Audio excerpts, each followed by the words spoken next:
এমন তেজোদ্দীপ্ত, যুক্তিনির্ভর এবং সময়োপযোগী বক্তব্য কেবল রুমিন ফারহানার পক্ষেই সম্ভব।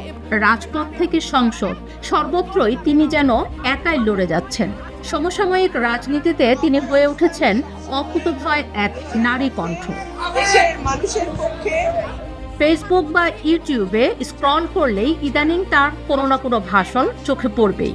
তিনি যখন সংসদে দাঁড়িয়ে চোখে আঙুল দিয়ে দেখিয়ে দেন যে দেশের ৩.৪৯% জিডিপি প্রবৃদ্ধি আসলে একটি চাকরিবিহীন প্রবৃদ্ধি, তখন সাধারণ বেকারের দীর্ঘশ্বাস তার কণ্ঠে প্রতিধ্বনিত হয়। আমাদের দেশে যারা শিক্ষিত তরুণ তারা চাকরি পাচ্ছে না। তিনি সরকারের তথ্য দিয়ে প্রমাণ করেন যে উচ্চশিক্ষিতদের মধ্যে বেকারত্বের হার আজ সবচেয়ে বেশি। স্পষ্ট ভাষায় জানিয়ে দেন দেশের 52% নারীকে পেছনে ফেলে রেখে কোনো নতুন বাংলাদেশ করা সম্ভব নয়।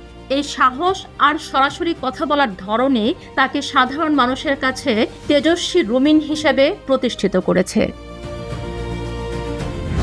সম্প্রতি স্বাস্থ্যমন্ত্রীর সাথে তার সেই তুমুল বিতর্ক আমাদের স্বাস্থ্য খাতের কঙ্কালসার চেহারাটা উন্মোচিত করেছে।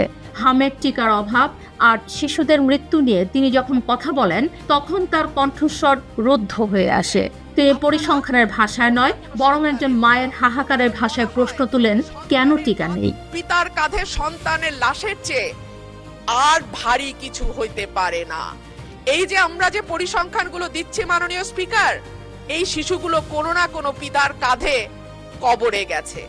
সুতরাং এটাকে কেবল পরিসংখ্যান হিসেবে না দেখে একটা মায়ের কান্না, একটা পিতার আর্তনাদ, একটা পরিবারের ধস এবং চিরজীবনের জন্য একটা পরিবারে যে শোক নেমে আসে সেটার দিকে আমরা একটু তাকাই।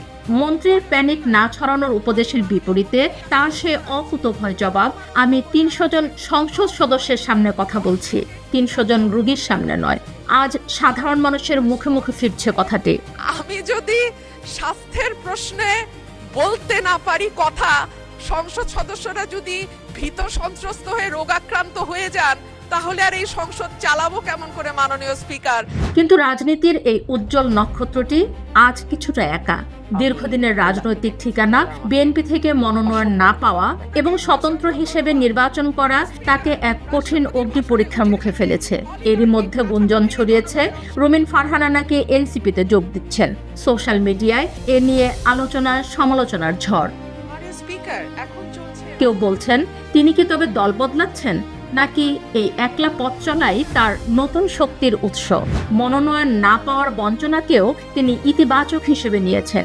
কৃতজ্ঞতা জানিয়েছেন সেই সব কর্মীদের প্রতি যারা দলের চোখ রাঙানি উপেক্ষা করেও তার পাশে দাঁড়িয়েছেন। রুমিন ফারহানা কি কেবল একজন ব্যক্তি, তাকে একটি প্রতিবাদী কণ্ঠস্বর। তাকে নিয়ে গুজব ডালপালা মেলবে, রাজনীতির সমীকরণ বদলাবে, কিন্তু সংসদে তোলা তার সেই জ্বলন্ত প্রশ্নগুলো মানুষের মনে গেঁথে থাকবে দীর্ঘকাল। রুমিন ফারহানার এই লড়াকু পথ চলা আগামী দিনের রাজনীতিতে কি নতুন বার্তা নিয়ে আসবে তা সময়ই বলে দিবে।